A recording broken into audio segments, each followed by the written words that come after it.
Welcome to the Group Dentistry Now show, the voice of the DSO industry. Kim Larson and Bill Neumann talk to industry leaders about their challenges, successes, and the future of group dentistry. Visit groupdentistrynow.com for more DSO analysis, news, and events. Looking for a job or have a job to fill? Visit joindso.com. We hope you enjoy today's show. Hey, I'd like to welcome everybody back to the Group Dentistry Now show. I'm Bill Neumann. As always, thanks everybody for listening in, or you may be watching us on YouTube. So whether you're listening or watching, thanks for being here today. Without an audience, we wouldn't have a show. And of course, without great guests, we wouldn't have an audience. So we appreciate our two guests on here today. We have Jeff Broudy and Brian Doyle. And you probably don't know Jeff, but you're going to get a chance to know Jeff in the next 30 minutes to an hour. And Brian, most likely you've seen him around at, a couple of the DSO meetings, probably all of the DSO meetings. Probably all of them. Years. And he was on one of our webinars last year. So Brian, thank you for being on the Group Dentistry Now show again. My pleasure. Thanks for having us, Bill. And yeah, welcome, thanks, Jeff. Bill. Appreciate it. Yeah, cool. We're gonna get a chance to find out about Jeff and his company and how now they're part of the Rectangle Health family. So brief introductions, and then I'd love for both of you to fill in any blanks if I miss anything. I'll go with Brian because he needs the shortest introduction since most people know him. He is the Vice President of Enterprise Solutions for Rectangle Health. Like I said, you probably have met him before, or at least walked past him. The next time you have to stop and talk to him, if you're at a DSO meeting, don't walk past him now. Now you know him. He's been consulting with dental practices and DSOs for over 12 years. He's experienced in healthcare payments. His goal is to provide state-of-the-art payment and engagement solutions to clients seeking a better patient experience and reduction of accounts receivable. So I'll let Brian fill in some blanks there. Brian, how long have you been at Rectangle Health? Yeah, I started 12 years ago. It's coming up on 13, so it's actually kind of crazy that I've been here essentially my entire adult life. Okay, so your entire adult life in with Rectangle, and then how much of that in the dental space? Yeah, so I started in dental. I obviously have strayed away a little bit here and there, but our bread and butter and where we concentrate a lot of our efforts has been and still is in dental. So I've been kind of ingrained in dental the entire time. That's great. All right. So Jeff Broudy. So you may not know Jeff. Like I said, you're going to get to know him. He's the Vice President of Compliance Solutions. The company is PCIHIPAA, and they're part, like I said, they're part of Rectangle Health. And that's just relatively recent, right, Jeff? That happened in March, where this was your company. You were formerly the CEO of PCIHIPAA. And then your company, and of course you, were acquired by Rectangle Health. That's right. That's right. We closed the transaction in early March. And, hard to believe that I founded the company back in 2012. And just a little background, I was at Intuit. I was working in their payment solutions division. So I have a payments pedigree. So it's very comfortable working with the Rectangle folks. It feels right. It felt right all along. And when I was at Intuit, just to give you more background on how we started the company and how PCIHIPAA started, I was at Intuit. I'm working in a traditional payments company. We have a division. We're integrating QuickBooks merchant services into the QuickBooks software. And there are all these data breaches that were happening, 10 years ago and probably even longer and still happening today. And the, PCI Compliance was born probably before then, but it was starting to mature. And I was seeing a lot of the ISOs and a lot of the processors using PCI, obviously, as a revenue stream. And doctors and dentists were getting charged PCI fees and non-PCI fees, and PCI is part of our name. And we decided, what if we approach payments from a compliance standpoint? So we're actually just helping them get PCI compliant, helping them avoid the fines that they get charged. And the more we started to talk to doctors, the more they started asking us about HIPAA. And so we decided with really no imagination to just say, okay, PCI and HIPAA, let's just call it PCI HIPAA, no creativity. And we created PCI HIPAA to do both, to really help practices with compliance. And then obviously knowing payments and trying to help them with their payments also, we kind of combined the two, and PCI HIPAA was born. So I know this is your introduction here, but I have to ask this because we've got a pretty diverse audience. So we have people that run big DSOs, 1,500 locations, down to the doc that maybe has 1 or 2 locations looking to scale up. Tell a layperson what PCI means. What is that if I don't know? So payment card industry compliance, you're accepting credit cards. Everyone that's listening to your show accepts credit cards, and if you do that, you have to be compliant. There is a requirement. It's part of the associations, American Express, Visa, MasterCard. They govern it. They got a lot of pressure from Congress to say, hey, even though the big box retailers are the ones where there's, thousands and thousands and thousands of cards and they're attacking those, it still goes down to the practice level and definitely to the DSO level. They're transacting a lot of data, and that financial data needs to be protected. So there's requirements that every single practice has to go through to make sure they're protected. And it goes from, running a vulnerability scan if you're transacting over the internet, which most practices transact over the internet today. Whether you think so or not, you are transacting over even if you have a credit card terminal, you're transacting over the internet because it's plugged in to run it faster and make sure that you're, running those transactions and not delaying any practices in what you do in the practice. So you have to be compliant. You have to make sure that you don't have any vulnerabilities within your IP address. You have to do a self-assessment questionnaire. And really, you have to make sure that card data is protected. And that's PCI compliance. You have to do that every single year. You have to have a certificate. And raise your hand on this call if you have a certificate and you know what a certificate is. We talk to a lot of practices and we know that it's just confusing. And so that's part of it. And that's why Rectangle Health has you now, Jeff, right? To help out with that. So you're the CEO at PCI HIPAA, and now you are the VP of Compliance Solutions for Rectangle Health. And that covers HIPAA, OSHA, and PCI, as well as data security solutions. Exactly. So, when we started talking to practices and we were talking to them about PCI compliance and talking to them about their payment processing, we would often have conversations with the office manager. And she typically had the responsibility of everything that you just mentioned, Bill. She's trying to handle PCI compliance. She's trying to handle HIPAA compliance, OSHA compliance. And we sat down with office managers and said, how can we help you?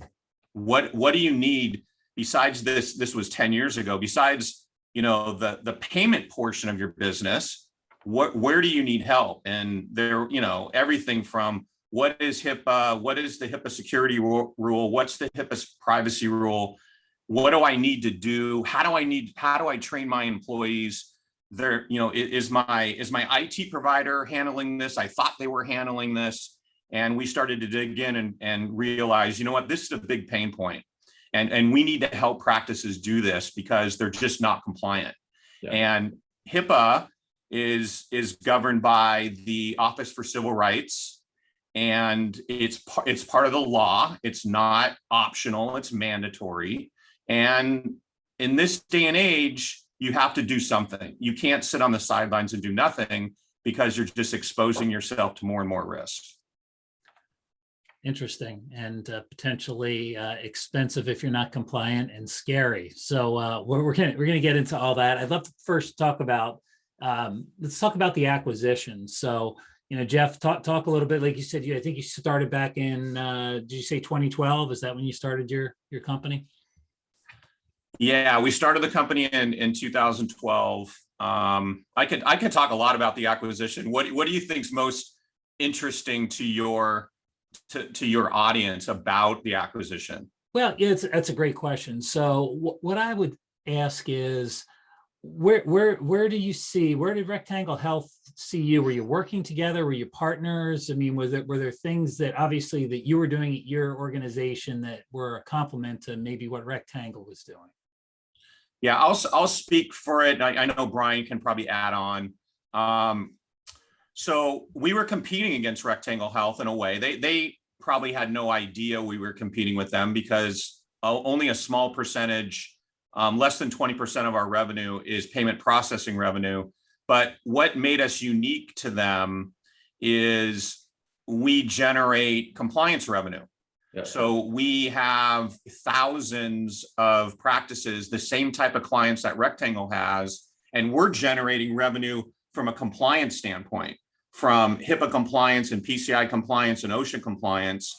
And some of those, approximately 20%, are doing credit card processing with us, but we didn't have a technology. So the only practices that wanted to do credit card processing with PCI HIPAA were the ones that were on a credit card terminal and a standalone terminal. And when we started doing some research and we started having conversations with Rectangle, in our minds, the light bulb went off and said, oh my God, you have this unbelievable technology that we've been looking for, and we could sell and help our practices not save time and collect more by having your technology. And they started talking to us and said, oh my God, you're selling compliance. This makes a lot of sense. We have a lot of our practices that ask about compliance beyond PCI compliance, which we do. And so there was such a natural fit when we started having the conversations. So Brian, anything you want to add to that? Yeah, so I'll piggyback on that. So we at Rectangle have been talking about PCI and very proudly saying, we're going to assist with your PCI. We're going to assist with getting you compliant. We're going to tokenize your credit cards.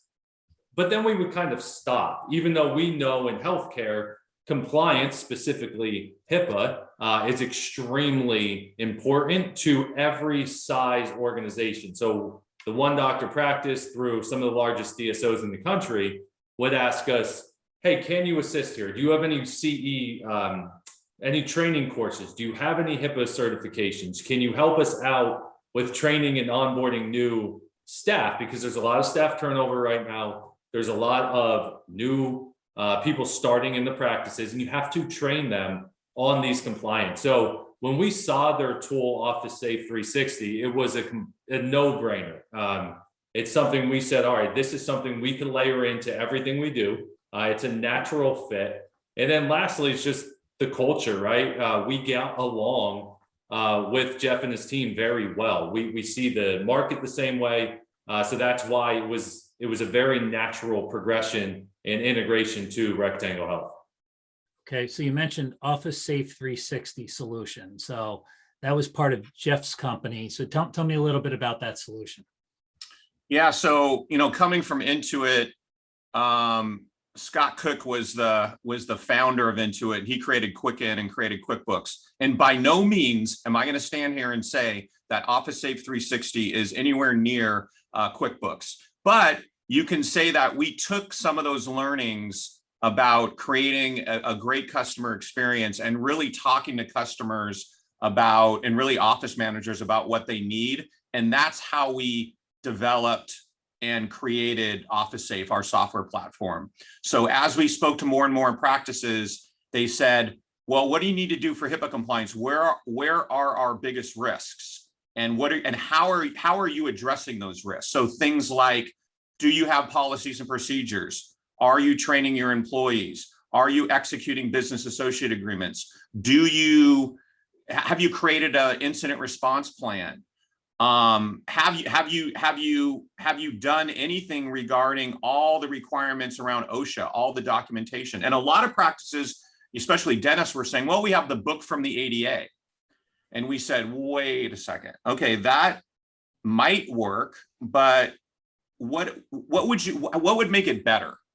And again, when you're talking about DSOs, it's multiple locations, uniformity. How do we get everyone on the same platform? How do we make it easy? How do we make it simple?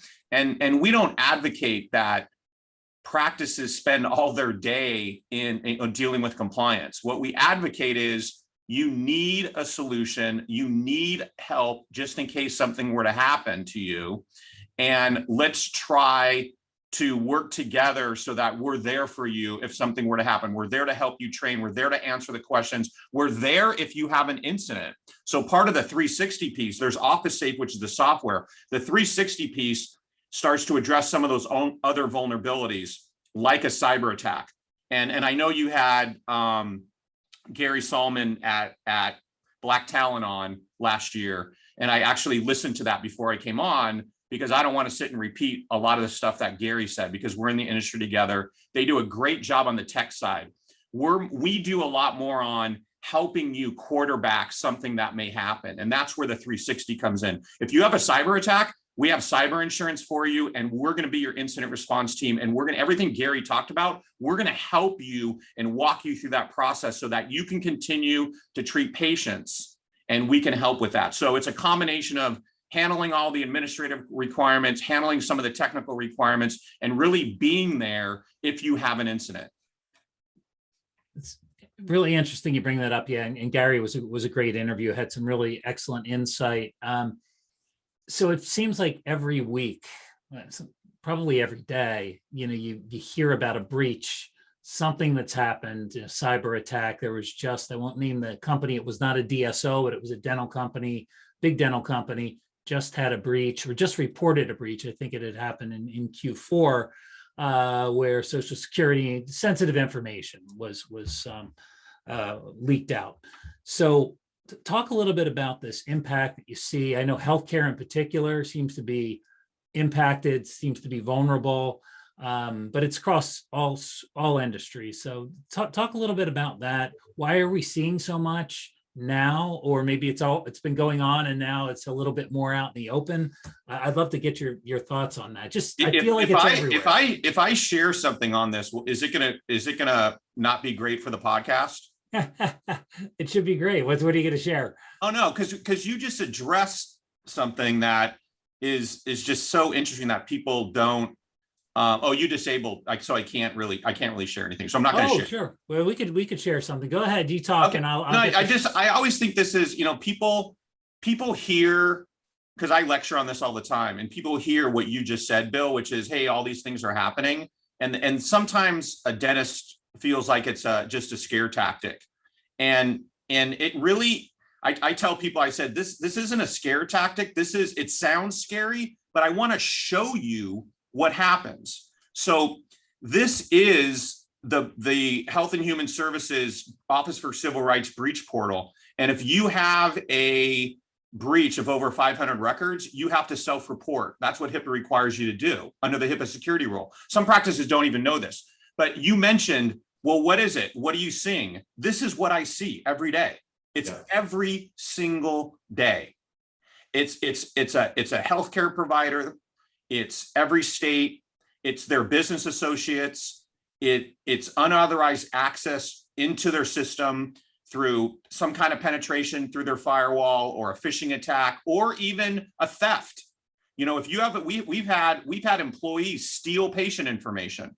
And Bill, let me ask you a question. How much do you think, just randomly, how much do you think a patient record is sold on the dark web on average?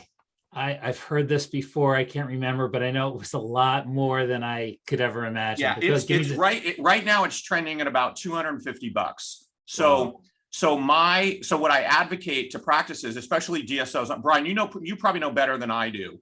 What's like on average, how many patient records does a DSO have? Oh, tens and 20s of thousands. Okay, so I'm a CPA by trade. So every 4,000 records, it's worth $1 million. So if you have 40,000 records, your patient data is worth about $40 million to somebody. So arguably, that could be your single most valuable standalone asset in a DSO, could be your patient records. And obviously the recurring revenue that comes from that, but that data is obviously at risk. It's worth money, and you can see just on the breach portal that this is happening in every single state, every single day. It's DSOs, it's healthcare providers. And, as part of our program, that's why we started it, to say, no matter what you do, no matter how much money you spend, no matter how great your IT provider is, and some of them are great and some of them are horrible, you're not going to be able to protect yourself from being on this list. It's not, some of my colleagues call it the wall of shame. I don't. It's not shameful to show up there, but your mindset has to be, I'm going to show up there. What do I need to do to prevent myself from showing up there? And am I prepared, if I do show up there, what to do next? So that's the publicly reported page that you have, and you have to self-report. So if something happens, it's your obligation to put that information, the number of records affected, I think I saw there. And Jeff, to answer your question, per practice, a typical dental practice has about 2,000 active patients. So you're going to have at least 2,000 patient records. Then there's the inactive patient records, and Right. we don't know how long they hold on to those and how many of those are out there. So, you'd mentioned the value of each of those records. So in each location, you could be looking at $1 million in value in that patient data per location. Brian, again, you've been in the DSO dental space for quite a while. Talk about what you're seeing, vulnerability specific to the DSOs, the emerging groups that you're working with. Yeah, absolutely. So Jeff went through a lot of what's happening, right? It's scary and it's real. And what we're running into is a number of things. One, just pure vendor management issues.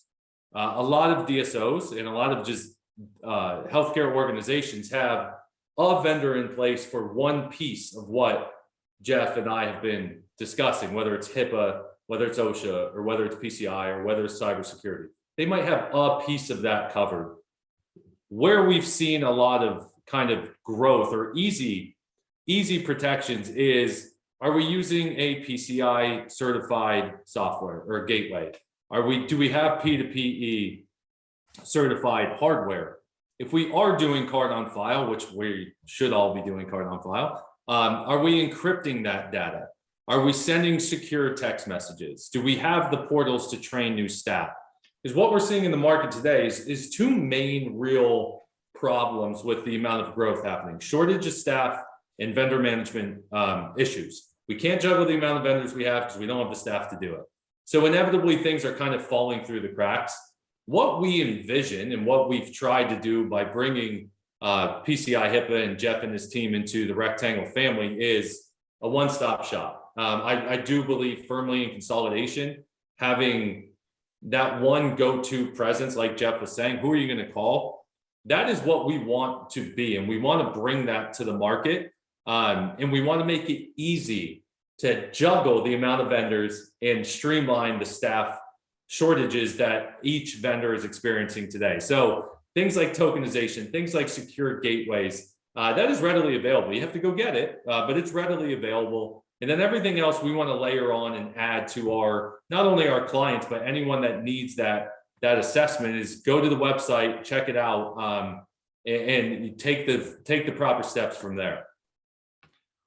Do you feel, and this is for both Jeff and Brian, are groups, DSOs, in your experience, proactive or reactive? So, I mean, it's, when we hear about these breaches, right, we figure, okay, well, obviously things weren't in place, or they most likely wouldn't have happened.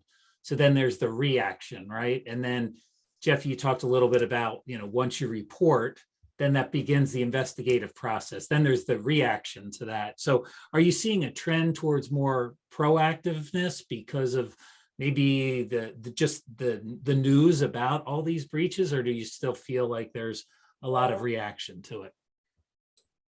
Yeah, Jeff, I could start there just on the PCI side. PCI 7-8 years ago, if we said the words PCI, nobody would know what we're talking about. Absolutely nobody. It was a scare tactic in the industry to get in the door, right? Today, a lot of people know what PCI is and they're concerned about PCI. The problem is, to get compliant is extensive. It takes a lot of time, just sheer time to do it, whether it's the questionnaire or the scanning. So we might do it 2021, and then we forget to do it in 2022. So it is a reactive step to that one little isolated compliance that is regulated for card processing. So we might do it, we might forget to do it, or we just don't have the time to do it, even though we know instinctively that it is on our radar that we need to do. Yeah, I agree. And I think it's a combination of education and resources. Yeah. I don't think anyone is intentionally, not wanting to be proactive, but it's the resource allocation. I always say, I'm older than both of you, or I definitely look older. I know I am, but I always say, the most valuable resource we have is time. And when you're a DSO that is just getting going, and you may have, let's just segment them out. You have ones that are less mature than others. When you're less mature, you just don't have the resources to really be as proactive as you would want. And you have to prioritize other things. In every business, all of our businesses, you have to make that choice because you don't have all the time in the world and you don't have all the resources. So there's different stages. And then as the DSO matures, they start to identify some of those opportunities, and they start to make some of those moves to be more proactive. But I'm still finding that they don't have the solution, and they still don't have all the knowledge and the education of what needs to be done. And that's where we found to be successful, is being able to educate them on where their vulnerabilities are, and then to be able to fill those vulnerabilities and solve those vulnerabilities in a way that saves them time, right? And so that they can reallocate those resources somewhere else. That's a big part of it. So we talked a lot about PCI. Brian, can you talk a little bit about point-to-point encryption? Yeah, so it's a fancy term that basically means when you run a credit card transaction, that transaction, that 16 digits, becomes what's called a token. Those 16 digits no longer exist. So I use an example of Home Depot. You go to Home Depot, you swipe a credit card, that token lives with Home Depot. The 16 digits are gone though. They no longer exist. Even if there was a breach, that card data is secured because it becomes a one-time pass-only token. So what we want in healthcare is to make sure every piece of hardware, even though I'm not a huge fan of hardware, I'm more of a software guy, but every piece of hardware in the market is P2PE, because it's step one, and it's a very easy step to secure your data, your financial data, via a piece of hardware. Okay. And that's something that Rectangle Health is doing for the DSO clients, emerging groups, everybody in the... Yeah, anyone that uses Rectangle Health will have or does have a P2PE certified piece of hardware. So no credit card information is being transacted. It's a one-time token that is what is transferred. That's right. That's absolutely right. And that includes cards on file, Bill. That includes your recurring payments, your subscriptions. That is all tokenized. Okay. Moving on to HIPAA. Jeff, talk a little bit about that. Yeah, it's a bad word that people people hear HIPAA and they're a lot of doctors, just because it's from the government, it comes down from the government. It was actually enacted by President Clinton back in 1996, and it was intended to make things easier on practices. But we like to focus on the intent of HIPAA to keep data private and secure, like we talked about, should be more forefront than it is in a practice. And that, that falls under the HIPAA privacy rule and the HIPAA security rule. And there's a lot of issues that come up in figuring out and what to do and what not to do. And that's kind of a gap we fill. I mean, there's a lot of questions, everything from, can I have a sign-in sheet? Can I post something on social media? Someone is talking about my practice on social media, one of my patients. What could I do? What can I do? That's all under the HIPAA privacy rule. And there's very specific things that practices need to do and understand around keeping data private. And I know you're probably going to ask, well, what's the number one enforcement of HIPAA? Because everyone asks that. And believe it or not, right now they are enforcing the right of access. So patients have, under the HIPAA privacy rule, they have the right to access their data. Makes a ton of sense, right? If I go to a doctor and I want to know what is going on and I request data from that doctor or dentist, you got to give it to me, and you got to give it to me quickly, and you need to respond. And for whatever reason, that is not happening in a timely way. And guess what? When you're a patient and you're not getting what you want from your practitioner, you are going to file a complaint. Okay. Any other things you're seeing out there from an enforcement side for HIPAA? Anything? Anytime you hear enforcement and HIPAA, it scares people. Yeah, I mean, we didn't talk about OSHA at all, but because of COVID and because of respiratory requirements going up and down, I think there's a lot of exposure there for practices to not have the proper documentation of what they're doing to make sure that they're protecting their patients and their employees.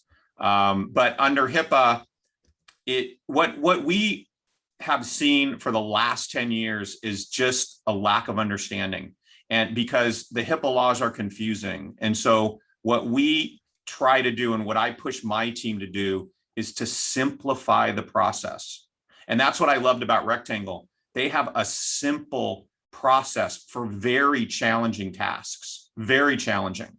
And that recipe of taking something challenging like recurring billing or text to pay or QR code billing or reconciliation of payments, those difficult tasks that traditionally take people a long time, if you can simplify that for them and you can save them their most valuable resource, time, then you'll be a partner, and you'll really be partnering with the practice, not just selling them something. And that's what we did with OfficeSafe too. We tried to take very difficult tasks that traditionally that they were using a book to train or faxing business associate agreements and trying to get them signed or not even know where to go with them, and saying all you need to do is click here, send here, get the, and now it's stored, and now you can show that you have that. Or you can add a person here, get them trained here, show them what they need to do, and have proof that you've done that. We are in the business. I like to say we're in the business of putting smiles on people's faces, but I'm not sure HIPAA falls into that category. But we are in the business of saving people time. We really want to save them time and make it, and that you have to do that with simplicity. Yeah, agreed. DSOs like to save time, right? And of course, money. Yes, but let's talk a little bit about best practices. What are you seeing out there, Brian and Jeff, as far as what are the DSOs doing right? What could they maybe be doing a little bit better? But you talked about saving time. So you see anybody out there that's, what would be some strategies that DSOs can glean from this? Yeah, I mean, what I'm seeing is the less we're juggling. And what I mean by that is the less vendors we have in place, the better, just in general. There are a lot of really, really good vendors. Yes, I believe Rectangle Health is one of them. Of course I do. But there's a lot of really good vendors out there in the market. Interview them, talk about this.